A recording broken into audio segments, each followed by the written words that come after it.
유대력 5786년이 시작되었어요. 그 바브의 해이기 때문에 하늘과 땅이 연결되기를 우리가 기대하는 거죠. 그러니까 하늘의 문이 열리고 우리에게 주님이 무엇으로든 말씀으로든 뭐 감동으로든 어떤 뭐 아이와의 대화로든 찾아오시기를 간구하면 찾아오시고 연합의 은혜를 부어주셔서 하늘의 문을 열어 그 살아계신 예수님의 보좌를 보게 하시는 은혜가 분명히 있습니다.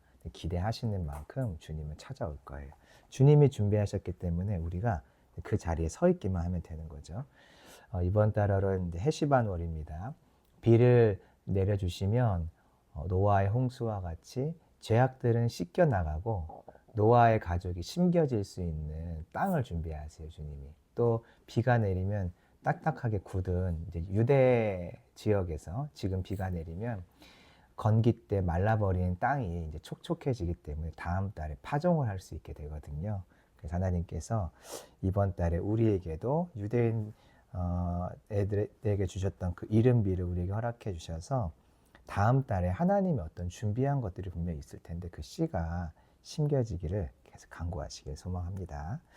자, 골로새서 1장 15절에서 18절까지 말씀을 좀 읽어보고 골로새서 있는 예수님을 우리 함께 살펴보죠. 제가 한번 15절 읽을게요.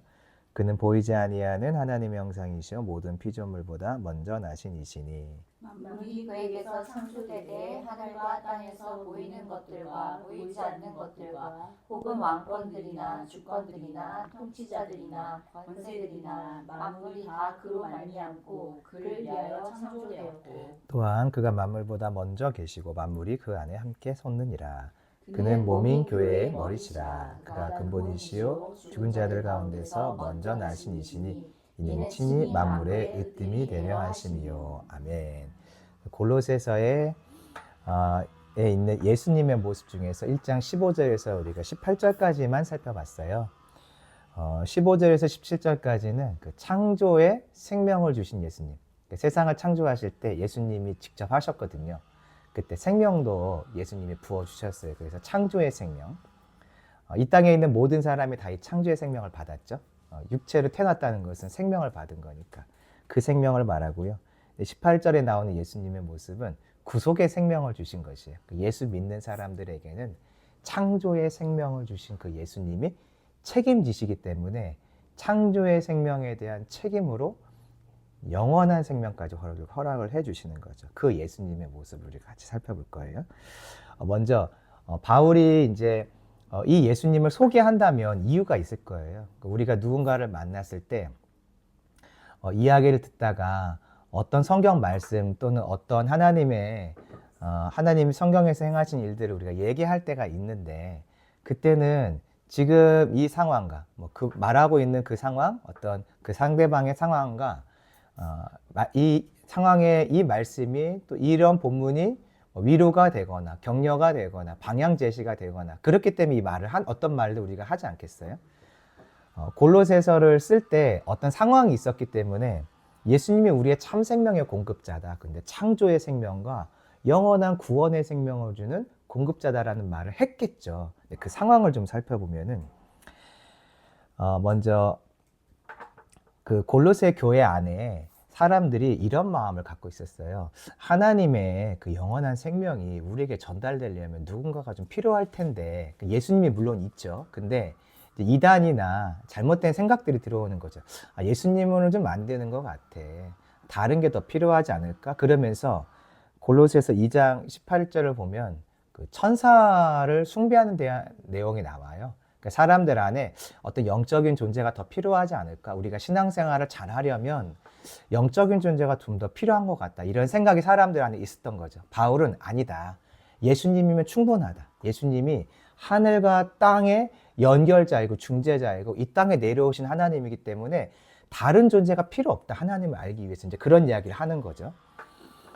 또 다른 생각들이 있었는데 우리가 구원을 얻으려면 어떤 율법도 좀 더 잘 지키고 금욕의 삶을 더 많이 살고 어떤 신비로운 영적인 체험들이 더 많이 필요하지 않을까. 사람들이 이런 생각을 한 거죠. 우리도 왜 그런 생각을 하잖아요. 신앙생활 하다 보면 나의 영적인 어떤 어두움들이 메말라 있음들이 타게 되기 위해서 무언가가 좀 필요할 텐데 우리가 그런 마음을 가질 때가 있는데 사람들도 골로새 교회 교인들도 그랬던 거죠. 그래서 2장 8절을 보시면 사람들 안에 율법주의가 있었어요. 우리가 믿음으로만 안 되고 뭔가 더 열심히 살아내야 될 것 같아. 또 16절도 보시면 역시 거기에 율법주의에 대한 내용이 있고요.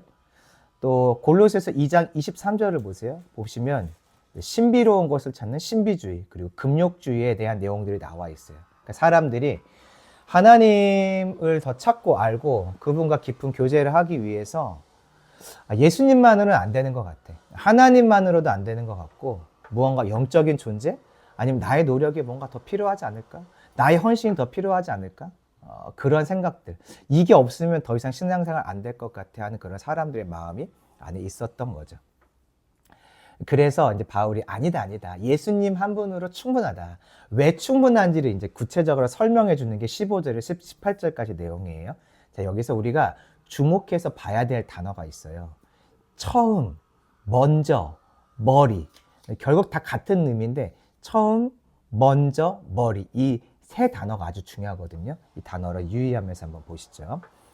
15절 한번 읽어보겠습니다. 시작. 1장 15절. 네. 여기도 있어요. 네, 시작. 그는 보이지 아니하는 하나님의 형상이시요 모든 피조물보다 먼저 나신 이시니. 여기 보니까 예수님은 보이지 않는 하나님의 형상이래요. 이 말이 좀 어렵잖아요. 자, 보세요. 하나님은 이 땅에 자신을 나타내실 때 무엇으로 자기를 나타내셨죠?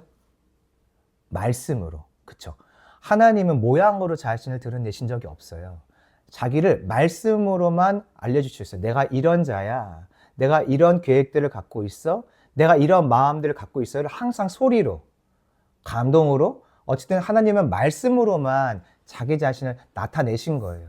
그런데 우리가 이 땅에서 그 하나님을 직접 경험하고 확인하려면 말씀을 들어야 되는데 예수님이 하나님의 모든 말씀을 하나님이 하신 모든 구약의 말씀을 성취하러 오셨다고 말했죠. 그럼 그 무엇이냐면 하나님이 그 하신 모든 말씀 자체가 예수님 한 분에게 담겨 있다는 뜻이에요. 그래서 여기 보면은 보이지 않는 하나님, 말씀으로만 찾아오셨기 때문에 보이지 않는데 예수님이 하나님 형상이다. 그러니까 예수님의 말, 예수님의 행동, 예수님의 표정, 예수님의 어떤 마음, 예수님의 계획, 걸어가신 길 모든 걸 보면 누구를 그대로 볼 수 있다는 뜻이냐면 말씀으로 계셨던 하나님을 볼 수 있다 그 얘기죠. 그래서 하나님의 형상이다. 예수님은 하나님의 모든 말씀, 모든 마음, 모든 계획을 그대로 갖고 계신 분이. 그러니까 하나님을 보려면 예수님만 보면 돼요. 사람들은 안 그랬다는 거죠. 하나님을 알고 싶은데 방법이 필요해. 다른 거. 우리도 그럴 때가 있거든요. 근데 우리가 하나님을 더 알고 싶으면 복음서를 열심히 읽으시면 돼요. 저는 요즘에 이틀에 한 번 걸러서 복음서 한 개씩 계속 읽고 있거든요. 한 번은 마태, 그다음 이틀 뒤에 마가복음, 그다음에 누가복음, 요한복음을 지금 좀 됐어요. 그냥 제가 하나님을 너무 알고 싶은데 하나님을 알려면 예수님을 그냥 알면 돼요. 예수님의 내용은 조금밖에 없는데 어떻게 하나님 구약 양이 엄청 많잖아요. 39권. 어떻게 다 알지? 아니에요. 분명히 예수님 안에 다 계시되어 있기 때문에 예수님을 보면 되는 거거든요. 하나님을 너무 알고 싶어서 저는 복음서를 읽고 있어요. 왜냐하면 누가 그렇게 한다 하더라고요. 어떤 목사님이 지금 개척한 이후로 본인은 매일 새벽 예배 때마다 복음서를 가르친대요. 지금까지 계속요. 개척하신 지가 요즘 10년, 20년 한참 넘었는데도. 제가 그 얘기를 듣고서, 하나님을 알고 싶으면 복음서를 보는 거였구나 하고 저도 그렇게 하고 있거든요. 예수님을 보면 하나님을 알 수 있는 거죠. 자, 그런데 이 예수님이 모든 피조물보다 먼저 나신 이라고 되어 있어요. 여기 보니까 모든 피조물이면 사람도 표현한 의미가 될 것이고 땅에 보이는 모든 것을 말하겠죠. 근데 여기에 먼저 나셨다라고 되어 있기 때문에 우리가 어떤 생각을 하냐면 먼저 태어나신 분이다라고 생각을 할 수 있어요. 이게 뭐냐면 성경은 히브리적 세계관이 있고 헬라적 세계관이 있어요. 헬라적 세계관은 이성적 세계관이에요. 내가 시간 순서 속에서 판단하고 결정하고 합리적으로. 히브리적 생각은 하나님의 계시를 받아서 하나님의 생각으로 하나님의 마음으로 세상을 보는 것을 말해요. 내 눈으로 판단하는 것이 아니라. 이게 피조물보다 먼저 나셨다고 되니까 우리는 이성적으로 생각하는 거죠. 아, 먼저니까 순서상을 1번으로 피조된 분이신가 보다. 그렇지 않죠. 여기 먼저라는 것은 히브리적 개념으로 이걸 바꾸면 구약에서 장자라는 말로 번역이 돼요. 이 단어가 똑같은 게. 자, 장자가 뭘 했는지 한번 기억해 보세요. 장자. 하나님이 장자를 선택해서 장자에게 뭘 하셨죠? 장자는 뭘 하냐면요.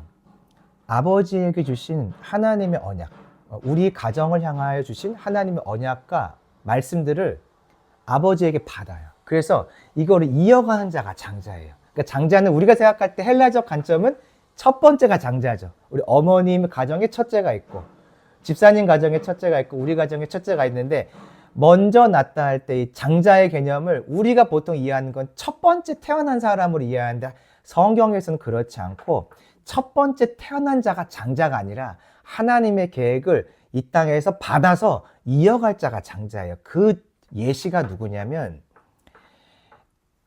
요셉 가정이에요. 요셉 가정.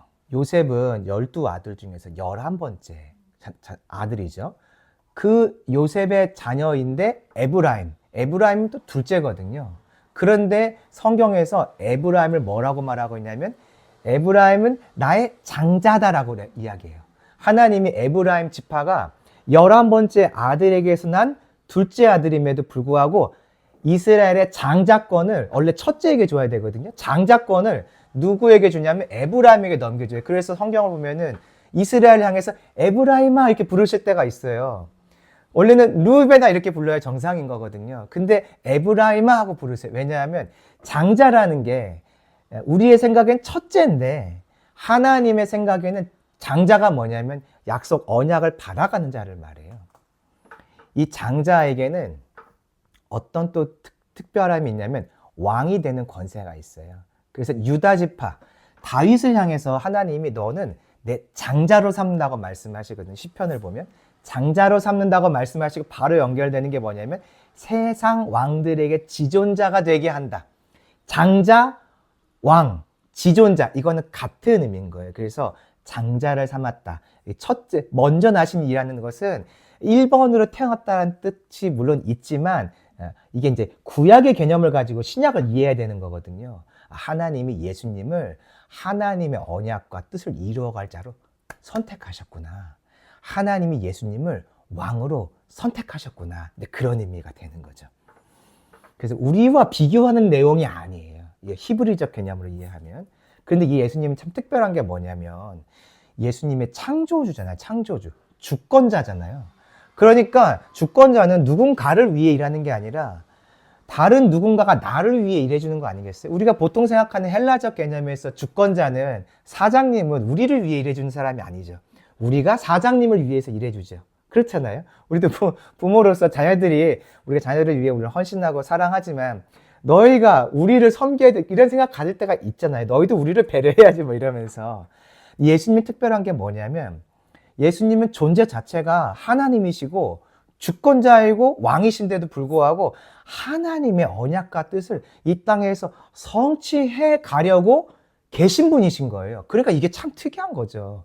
우리는 잘 그게 안 되잖아요. 내가 높은 자리에 있으면 누군가의 어떤 뜻을 따라서 내가 순종해 가는 사람이 아니라 너가 나의 뜻을 따라야지라고 우리가 항상 생각하잖아요. 꼭 높은 자가 아니더라도 내가 먼저 된 자라고 어떤 자리에 있다면 우리 그런 마음을 갖는데 예수님은 분명히 존재가 하나님임에도 불구하고 하나님과 동등하심에도 불구하고 그 하나님의 계획을 내가 따라가야지. 하나님의 뜻을 내가 이 땅에서 성취해 드려야지. 그런 마음을 갖고 계셨다는 거예요. 그래서 예수님은 하나님의 뜻을 이루어가는 상속자, 장자는 곧 상속자거든요. 상속자로 이 땅에 오셨어요. 그래서 우리에게 이 예수님의 모습을 보면 우리도 어떤 주권자의 자리, 먼저 된 자의 자리에 분명히 설 때가 있는데 그때 권세를 부리려고 하는 것은 헬라적 개념이니까 그 생각을 버리고 예수님 말씀처럼 섬기는 자의 자리, 너희 중에 큰 자는 너희를 섬기는 자가 되어야 된다고 분명히 말씀을 하셨잖아요. 그 섬기는 자의 자리에 서는 것이 히브리적 개념, 즉 하나님의 마음을 가진 자의 모습인 거죠.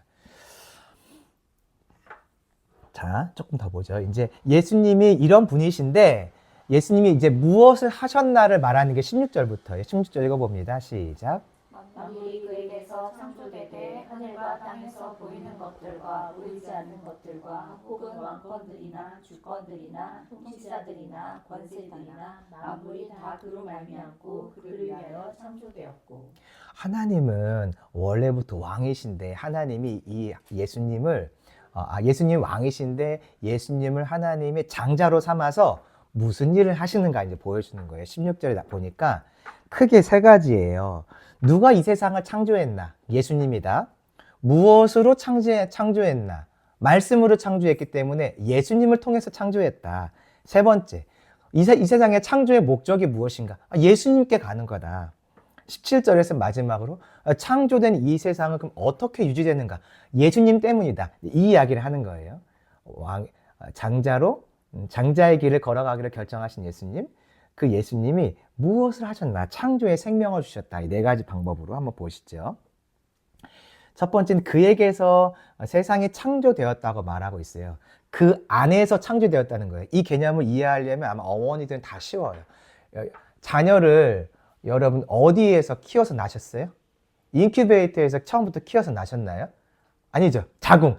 그 안에서가 이 그에게서예요. 그에게서라는 것은 그 안에서라는 뜻이거든요.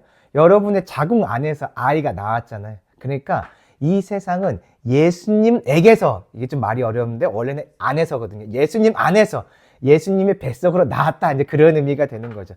창조는 보이는 것과 보이지 않는 모든 것을 말하는데 이것은 다 예수님 안에서 시작됐어요. 그러니까 창조주는 곧 예수님이신 거죠. 그럼 하나님은 이 세상을 무엇으로 창조했나? 그것은 말씀으로 창조하셨어요. 하나님이 말씀하실 때 세상에 빛이 있고 태양도 있고 땅에서는 식물들을 내고 바다에서는 바다의 생물들을 냈죠. 그러니까 말씀하시면 창조가 이루어졌어요. 그러니까 창조는 무엇으로 이루어졌냐면 말씀으로. 근데 요한복음의 말씀은 누구시죠? 예수님. 아까 처음에 설명드렸잖아요. 하나님의 보이지 않는 하나님의 형상의 예수님이라는데 했는데 예수님의 말씀 덩어리인 거예요. 덩어리. 말씀은 소리라서 보이지 않는데 그 말씀 소리 덩어리를 하나님이 이 땅에 보이는 모습으로 형상화하신 게 예수님인 거죠. 그 소리 덩어리인 예수님, 그 말씀으로 하나님이 세상을 창조하셨고 성경을 보니까 지혜로 그들을 다 지으셨다고 되어 있어요. 근데 성경에 보면요, 그리스도는 하나님의 능력이요 하나님의 지혜니라라고 되어 있어요. 그러니까 이 세상은 무엇으로 창조되었냐면 예수님을 통해서 창조되었다. 예수님으로 세상에 창조되었다는 거예요. 예수님이 창조하는 분이었다라는 거죠. 세 번째, 창조의 목적이 무엇일까? 우리가 보통 창조의 목적을 하면 어떤 생각을 하냐면 여러분 창조의 목적, 사람을 창조하신 목적 뭐 기억나세요? 우리가 하나님을 영화롭게 한다. 이런 얘기 들어보셨잖아요. 우리는 하나님을 영화롭게 하는 것만 보통 생각을 하는데 창조의 목적은 예수님께 돌아가는 것이고 예수님을 향하여 가는 것이에요. 일단 먼저 설명을 한번 해볼게요. 자, 창세기에서 시작된 창조가 어디서 마치죠? 성경에서? 요한 계시록에서 마쳐요. 그럼 계시록에서 마칠 때 누가 오시면서 창조 세계가 끝나나요? 예수님이 오면서 끝난다는 거죠. 자, 우리가 창조되었는데 타락했어요. 그래서 영원한 죽음에 들어갔는데 우리 안에 재창조는 누구를 통해서 이루어지죠? 예수님. 이 재창조의 완성은 언제 되나요? 다시 에덴으로 돌아가는 것? 예수님이 오시면. 그러니까 세상의 시작이 예수님을 통해 시작되었잖아요. 창조를 통해서. 이 창조의 끝이 어디를 향하고 있냐면 예수님을 향하고 있어요. 그러니까 창조의 목적이 뭐냐면 예수님을 향하고 있다는 거예요.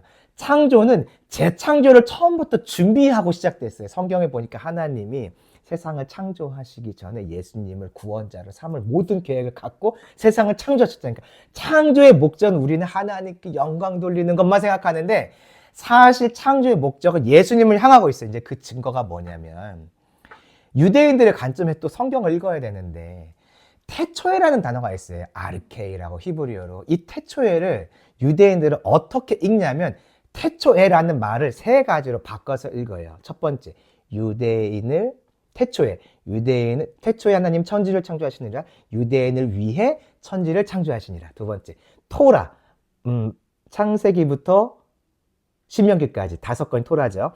창세기부터 신명기까지 토라를 위해서 하나님이 천지를 창조하시니라. 세 번째, 메시아를 위해서 하나님이 천지를 창조하시니라. 이렇게 읽는단 말이죠. 그러니까 우리는 그렇게 읽지 않는데 유대인들은 이 태초이라는 단어 자체를 바꿔서 이 세 가지로 바꿔서 읽는다는 거죠. 뭐냐면 창조의 목적이 예수님을 계속 향하고 있다는 거예요.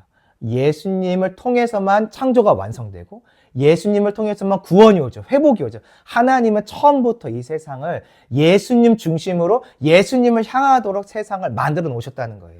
예수님을 통해서 세상에 무엇이 들어왔죠? 창조, 즉 생명이 들어왔어요. 새로운 생명은 누구를 통해서 오나요? 구원받는 생명? 예수님을 통해서. 영원한 생명 누구를 통해 왔나요?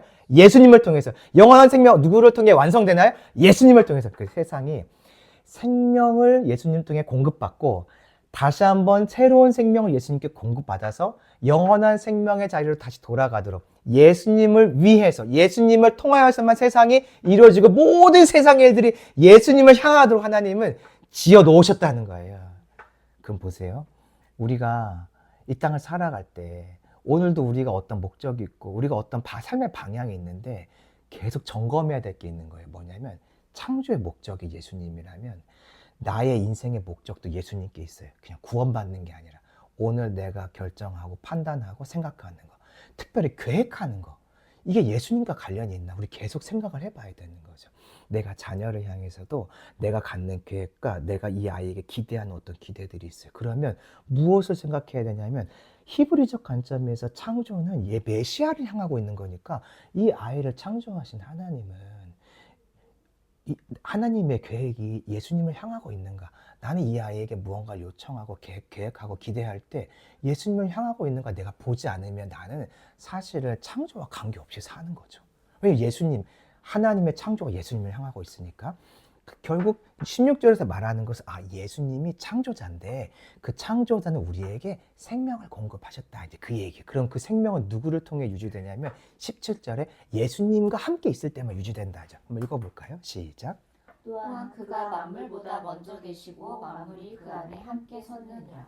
아까 중요하게 읽어야 될 단어가 먼저, 처음, 머리라고 했어요. 여기 보니까 먼저 계셨다라고 또 돼 있어요. 그래서 우리가 먼저 계셨다는 단어를 또 이해할 때는 하나님은 창조되지 않고 그래 원래부터 계셨던 스스로 존재하시는 분이지. 자, 요거는 이제 헬라적 개념의 시간 순서의 우리의 이해이고 먼저라는 이 단어는 다시 무엇으로 또 번역되냐면 장자로 번역된다는 거예요.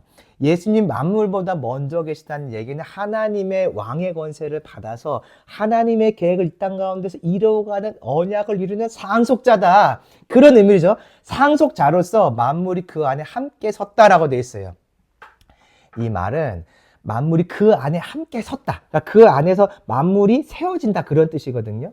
이 이야기는 뭐냐면 만물이 예수님 안에 있을 때 계속 생명의 공급을 받아서 만물이 유지된다. 그런 의미인 거예요. 유지된다. 엄마가 있기 때문에 아침, 점심, 저녁 물론 점심 아이들 학교에서 먹지만 아침, 점심, 저녁 밥을 주니까 아이들의 생명이 엄마로부터 와서 엄마의 끊임없는 공급으로 아이들이 자라가잖아요. 그렇게 생각하시면 되는 거죠. 이 세상에 생명을 공급하신 분이 예수님인데 예수님 안에 있을 때만 이 세상에 있는 모든 생명들이 생명을 유지한다는 거예요. 알든 모르든 인정하지 않든 자, 이 생명은 지금 구원의 생명을 말하는 게 아니라 살아있음 그 자체를 말하는 거죠. 그러니까 세상에 있는 모든 사람들, 예수 안 믿는 사람들도 지금 누구의 공급으로 살고 있는 건가요? 예수님의 공급으로 살고 있다는 거예요. 그들이 인정하든 인정하지 않든. 사람들은 골로새 사람들이 생각했어요. 우리가 살려면 무슨 천사나 아니면 우리가 어떤 영적인 지식이나 율법의 어떤 순종들이 있고 어떤 우리 안에 특별한 의식들이 있어야 우리가 생명을 공급받으면서 사는 것이 아닌가? 아니라는 거예요. 예수님 한 분 때문에 너희가 지금까지 살아왔다. 예수님 믿은 이후엔 더더욱 그렇지만 예수님 믿기 전에도 너희는 모든 세상의 사람들은 살아있는 것은 다 예수님의 은혜의 공급, 생명의 공급으로 사는 거다. 이 이야기를 지금 해주고 있는 거예요. 자, 이제부터는 새 창조의 생명이 지금까지는 원래 창조의 생명, 이제 새 창조의 생명 18절입니다. 시작. 그는 몸인 교회의 머리시라. 그가 근본이시요 죽은 자들 가운데서 먼저 나신 이시니 이는 친히 만물의 으뜸이 되려 하심이요. 여기 보니까 예수님은 그의 몸인 교회의 머리래요. 자, 그러면 그의 몸은 누구의 몸을 말하죠? 누구의 몸인가요? 그의 몸. 예수님의 몸이 뭐래요? 교회. 자, 예수님의 몸만 잠깐 생각해 보세요. 예수님의 몸. 예수님의 몸이 교회라고 말할 때는 신약에서 어떤 사건 이후의 이야기를 말하는 것 같아요. 뭘 말하는 걸까요? 어떤 사건 이후일까요? 부활 이후의 몸을 말하는 거예요. 그냥 부활을 통해서만 새 생명이 부어져서 새 생명을 받은 자가 교회잖아요. 그러니까 그의 몸이라고 할 때 부활의 몸을 말해요. 새 생명의 몸을 말해요. 새 창조의 생명이 예수님께 이미 부어졌어요. 그렇죠? 그래서 그 몸이 교회의 머리래. 무엇이죠? 머리. 자, 교회는 잠깐 저를 보세요. 머리가 몸과 붙어 있는데 몸은 교회예요. 우리죠. 근데 머리에 새 생명이 부어졌어요. 예수님이 머리인데 예수님은 새 생명을 받은 자죠. 부활의 생명. 부활의 생명이 머리에 붙어 있으면 내 몸은 무슨 생명을 받는 자가 되는 걸까요? 새 생명 받는 자가 되는 거죠. 그래서 그의 몸인 교회의 머리시라 할 때 교회는 무엇을 받는 자냐면 새 생명을 받는 자예요. 근데 교회의 머리라고 했죠. 머리. 아까 무엇을 중요하게 보자 그랬죠? 처음, 머리 이런 단어를 우리가 중요하게 보자고 했죠. 머리는 장자. 장자는 무엇을 하냐면 생명의 근원으로서 생명을 공급하고 우리 가문의 씨를 이어가는 역할을 하는 자죠. 예수님이 머리라는 것은 헬라적 개념은 뭐냐면 통치자, 주권자. 그래서 우리가 자꾸만 예수님 뭘 명령하시고 순종하지 못하면 내가 혼나고 계속 그런 생각을 하는데 히브리적 개념에서 머리는 권위자, 근원, 공급자, 하나님의 뜻을 이어가는 자. 그래서 새 생명을 받은 머리이신 예수님이 붙어있는 몸에게 계속 새 창조의 생명을 부어주신다는 거예요. 예수님은 새 생명을 주시고 부어주시는 분이라는 거예요. 구약과 신약에서 교회를 좀 잠깐 살펴볼게요. 구약에서 창세기 19장에 하나님이 이스라엘 백성과 언약을 맺으시면서 너희는 어떤 나라가 되라고 말씀하셨어요. 너희는 제사장 나라가 되라고 하셨어요. 그러면서 이스라엘을 성경에서 뭐라고 말하냐면 내 장자다. 그럼 다시 장자하면 첫째가 아니라 뭐라고요? 하나님의 언약을 뜻을 따라가는 자. 하나님의 생명을 공급하는 자. 그래서 이스라엘이라는 한 민족 자체가 세상 사람들에게 하나님이 살아계셔. 그분이 생명이야 라는 것을 제사를 통해 계속 알려주시고 그들이 하나님의 말씀을 따라가는 삶을 통해서 세상에 이 세상의 주인은 하나님이야. 그분을 따라갈 때만 생명을 얻을 수 있어 라고 알려주는 제사장 역할, 장자 역할을 하도록 부르셨어요. 자, 신약에 넘어오면 교회를 하나님이 베드로서에서 뭐라고 말하죠? 왕 같은 제사장. 그럼 교회는 장자인가요? 장자가 아닌가요? 교회는 장자는 아니에요. 머리이신 예수님이 장자죠. 근데 예수님과 붙어 있음으로 교회는 무엇을 하는 거냐면 나는 생명을 공급할 수는 없어요. 내가 생명을 공급받는 자로서 머리이신 장자가 있으니까 몸이 뭘 하냐면 장자의 역할을 하는 거예요. 머리가 명령을 내리면 몸이 움직이잖아요. 장자의 역할을 우리가 하는 거예요. 몸이 움직이면서. 무엇을 하냐면 주의 뜻대로 살고 말씀을 따라 살고 주의를 지키며 하면서 생명의 공급은 이 장자이신 예수님을 통해 오는 거예요. 생명은 하나님께 있는 것이에요 하고 우리가 계속 삶 속에서 나타내는 삶을 사는 거. 교회는 그런 삶을 사는 제사장 역할을 하는 거죠. 우리는 장자는 아니지만 생명 공급의 중개자 역할을 하는 것은 우리고요. 생명 공급을 하시는 분은 예수님인 거죠. 성경에서 그 머리는 헬라어로는 지배자, 통제자의 의미가 있어요. 이것도 헬라적 개념. 우리는 항상 이렇게 생각하죠. 머리는 뭔가 통제하고 가르치고. 근데 히브리어에서의 이 머리는 로시로 바뀌어요. 로시. 히브리어 로시인데 근원, 대표, 권이라는 뜻이에요. 생명의 근원으로서 생명을 공급하는 자. 생명의 대표로서 생명을 공급하는 자. 공동체의 생명과 방향을 대표하는 자. 로시는 지도자라는 뜻이 있거든요. 머리, 우두머리 할 때 로시예요. 그래서 지휘관 우두머리가 뭘 하냐면 자, 우리 가나안 땅 넘어갑시다. 저 땅 정복합시다. 이 말을 하는 사람이, 인도하는 사람이 머리잖아요. 그래서 이 머리이신 예수님이 머리로서 우리에게 생명의 공급을 해주고 우리의 삶의 방향을 가르쳐주고 하는 생명 공급자가 바로 예수님이라는 거예요. 그래서 교회는요, 예수님의 생명을 공급받아서 세워졌고 계속 예수님의 생명을 받아야 유지되는 곳이에요. 그럼 이제 이것을 우리의 삶에 적용해 볼 수가 있어요. 교회에서 반복해야 될 일이 뭘까요? 교회는요, 우리의 생명은 예수님께 있다고 계속 이야기를 해줘야 돼. 안 그러면 사람들이 바알과 우상을 따라가는 거죠. 교회의 생명이, 우리의 생명은 예수님께 있는 거라고 말을 안 해주면은 사람들이 다른 것이 생명인 줄 알고 따라가게 되어 있어요. 또 우리 교회는 무엇을 해야 되냐면, 우리가 생명의 공급을 계속 유지하려면, 생명을 유지하려면 예수님의 공급이 필요하니까 우리 예수님을 찾아갑시다. 예수님을 따라갑시다. 예수님을 바라봅시다. 예수님을 기억합시다를 교회에서 계속 이야기해 줘야 돼요. 그 방법이 무엇이냐면 예수님의 말씀을 묵상하고 예수님께 묻고 듣고 예수님의 길을 걸어가는 일들을 계속 해야 되는 거죠. 제가 며칠 전에 좀 멀리 가야 될 일이 있었어요. 근데 차는 이제 아이들 픽업 때문에 집에서 써야 되니까 멀리 가야 되는데 가고 싶은 마음이 좀 없는 거예요. 왜냐하면 이게 고속버스를 타고 멀리 가는 게 쉽지가 않아요. 차 타는 게 어려운 게 아니라 멀리 가려면 고속버스를 환승해야 되고요. 제가 가려고 했던 그 길을 가려면 여기서 서울까지 일단 1시간 반을 버스를 타고 가서 다시 그 버스를 타고 3시간을 내려가야 가는 곳이었거든요. 그러니까 이게 어떻게 생각해봐도 아무리 다른 방법을 찾아봐도 이 방법 말고는 그곳을 갈 방법이 없는 거예요. 여기서 차 타고 가면 2시간 반이면 제가 운전해서 가는 길인데 가기 싫잖아요. 불편하니까. 오는 건 또 얼마나 불편하겠어요. 내 마음이 하나님, 주님 나 가기 싫은데요 할 때 가라. 그래서 진짜 가기 싫은데요 할 때 가라 하는 마음이 자꾸 있는 거예요. 제가 가는 게 불편했지만 주님의 마음이 가라는 것 같아서 그냥 가기로 결정을 했어요. 얼마나 쉽게 갔다가 얼마나 쉽게 올라온지 몰라요.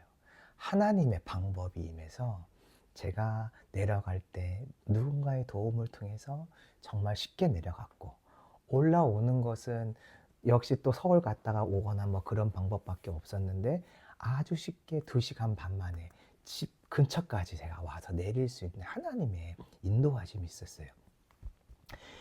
제 하루의 인생의 공급, 내 시간의 공급도 누굴 통해 받는 거, 낭비하지 않고 공급받는 거, 이것을 잘 사용하는 것도 누구를 통해 받는 것이냐면 예수님을 통해서. 우리가 예수님을 계속, 교회는 예수님을 계속 바라보도록 안내해 줘야 돼요. 주께 묻고 주께 듣고, 이게 생명의 공급을 받는 길인 거죠. 개인도 마찬가지인 거죠. 내 생명이 누구한테 왔죠? 예수님에서부터. 내 생명은 누구에게 있죠? 예수님께.